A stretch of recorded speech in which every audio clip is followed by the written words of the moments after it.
Well, hi everybody. This is Shawn Farquhar, and today is Thursday, October 15th. I'm in Abano Terme in Italia, in Italy. We flew in yesterday into Venice, and it occurs to me while I was doing the last vlog, if you haven't seen it, you should check it out. There's some fun stuff with my ears.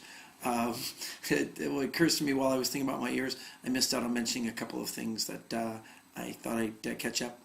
Seeing I have a little bit of time each day while I'm here, I'll try to give you a little vlog of what's going on. Before I left home, it was Thanksgiving. I didn't wish everybody a happy Thanksgiving. In Canada, we have it at a different time than the United States. When you guys have Columbus Day, we have Thanksgiving Day. So I hope it was a great day for everybody. My Thanksgiving was fun. We had the pumpkin pie, the turkey, ham, everything. Lots of family, my brother and his girlfriend Petra, my mother, and my father-in-law Fred, Lori, Hannah, and I, of course, all around the table. A good time. It ended with Lori going out to get some bread in the evening time and backing Murphy into a metal pole and crushing the bumper and destroying a tail light and the passenger quarter panel of Murphy. For those of you who don't know, Murphy is Murphy 13. He is our Nissan Pathfinder pickup truck and SUV, whatever you want to call it. And so he's all damaged. David Wilson and Cheryl Wilson took Murphy off to a body shop to see if they can get it all done and fixed up. So bless their hearts for being Farquhar's angels, looking after us as usual. What else did I not talk about? Oh, I didn't mention Magic at the Beach in South Carolina as one of the conventions I'm going to be going to. I'm really looking forward to it. It's got David Kaplan, one of my favorite variety entertainers in the entire world. It's got Rick Merrill, the 2006 FISM Grand Prix winner. Soma from Hungary is also on the bill, the 2009 FISM Grand Prix winner of stage, and myself, all on the bill. So that should be a really great convention. I don't know why I missed it, but that's in January. If you're anywhere around South Carolina, come and check it out and cheer and scream. Trying to beat my triskaidekaphobia. For those of you who've actually watched this or listened or read any of my blogs in the past, you'll know I have a fear of the 13. It doesn't have to be on a Friday, just the fear of 13. And this 13 basically sums it all up. Trying to get over my fear, I booked the plane tickets to come here to Italy on the 13th. I could have left on the 12th, could have left on the 14th, but no, picked the 13th because it just seemed like a good thing to do. When I contacted Air Canada to book the tickets, I had upgrade certificates, like a whole book full of these upgrade certificates, oodles of them. So many upgrade certificates, I don't know what to do with them. Pages upon pages upon pages of upgrade certificates. I don't think I can express how many of these I have, other than to show you reams of certificates for upgrades. I fly a lot, so they gave me all these wonderful certificates. And so I contacted Air Canada, and they couldn't figure out online which ticket category I had to buy. So I went to a professional travel agent and had them do it for me. And that way I could fly first class, Lori and I, to Venice. It'd be great. Nope. Got to the counter, and apparently we have the wrong certificate for the wrong class. And so the lovely lady gave us seats. I was too busy trying to figure out about the certificate, so I didn't look at our seat assignments. And of course, she, in all her infinite wisdom, put me on one side of the plane, Lori on the other side of the plane, both in window seats, across 9 seats. Just stupid. In one, she had me in a window and Lori in an aisle, but in the next row behind. And so we spent the day having to change our tickets at each one of the gates and see if we could get seats to sit together. The flights were okay, other than the longest flight I got on, and the entertainment system wasn't working. It was all shut down. So I have a book to read. I bought Dan Brown's new Lost Symbol. So I popped the little light on above my head, and I read 5 or 6 chapters. Now it's time to get some sleep. And the light wouldn't go out. Just a beaming spotlight in my face for the entire trip. Really hard to sleep with the light hanging down. Oh, whatever. Get over it, Sean.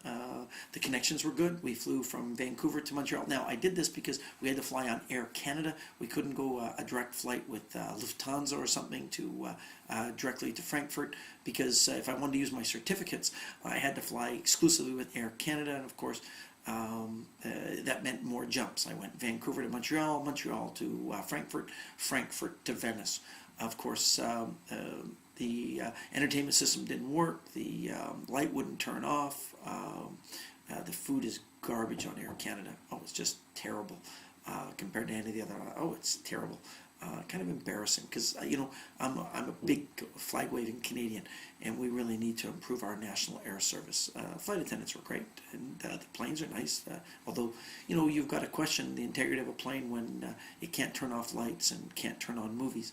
If they can't do those small, simple little things in the back, you got to wonder sometimes about what the rest of the airline and their engines are like. Yeah, well, maybe they're spending their monies on that. Anyways, when we arrived finally, we had great connections, I should say. Got to Montreal and had an hour and a half wait there. Then in Frankfurt, we had a 3.5 hour wait. But that's okay, because see, with my super elite status with Air Canada, Starwood Alliance, I can go to lounges. So I went to the lounge. The lounge in Frankfurt was great. They made pasta for me. They had beer and wine and Grey Goose on the shelf. Such a deal. I saw a guy take yogurt and pour Bailey's over the top of it and make himself a dessert. So it was fine hanging out. 3.5 hours we had in Frankfurt, and then landed in Venice, and we were met immediately, which was super nice. Only thing was, none of our luggage made it. That's right, in all those nice, easy connections, somehow they lost the luggage. And so I'm on day number 2 without shaving and the same clothes. Tomorrow will be a little bit more disgusting than today. But you can watch to see if I get luggage today. They've located my luggage. They just don't know when they will deliver it to Abano Tremé because we're not in Venice. So that's pretty exciting. Yesterday, we're arriving at the hotel. We ran into Guy Lumberg, ran into Domenico Dante, Eric Eswin. There's just a Yokado, Hans Soli, Ahalim. Just a lineup of great performers. Gianfranco, who's on the cover of the Magic, Modern Magic in Italy. Magia Moderna, yeah, it's very cool. And on the back, I can't tell you his name, I'm embarrassed, but he's from France. He does the Monaco Festival every year, and all sorts of wonderful reps. It's a great little magazine, all fancy pictures and everything. I got to mention too, Vittorio. He was the MC for a show in Japan with me. He learned to do the whole show in Japanese, and he did a brilliant job. There's also another Vittorio. He's down here. He took second place in close-up magic. There was no first place given, so essentially he's the best close-up magician in the world. And he's a good friend, and I was very proud to see him in there. They got a whole color section in the center of the magazine. It's very cool. So we spent a night, went to a big party at Domenico Dante's place, and hung out with lots of people and shared lots of stories. It was a good evening. And actually went to bed at like midnight and didn't wake up till 8 a.m. And the breakfast here was great, and the day is just starting. Today there's just a registration and then a little gala cocktail party, and I believe there's a small stage show this evening. So I'll tell you all about today and the magic tomorrow. And until then, I guess that's basically it. Last night, have you ever had one of those days, magicians, you'll probably relate to this, where in the middle of the night you have a dream about a magic trick, and when you wake up in the morning you don't have a solution for it, or the solution won't work and it's not cool? Yeah, I've had that a lot. Last night I had a dream about a magic trick, a card trick, and this morning I woke up and I did it, and it works. It not only works, it works well, and it's really cool. And I'm going to play with it over the next couple of days, and then probably present it for a small group of magicians here to get the feedback on it. But I think I have a really cool card trick, and it's easy. Gotta like that. Facile, facile. That's Italian for easy. Facile, facile. Yeah. That's my practicing. Anyways, that's it for today. I don't know whether I'll be able to load these up. The internet here is super slow, and it's €10 a day. €10 an hour. Yeah, that's like $15 Canadian. It's a lot of money. You guys keep busy, keep well, and most of all, be happy. And we'll talk to you later. Bye for now.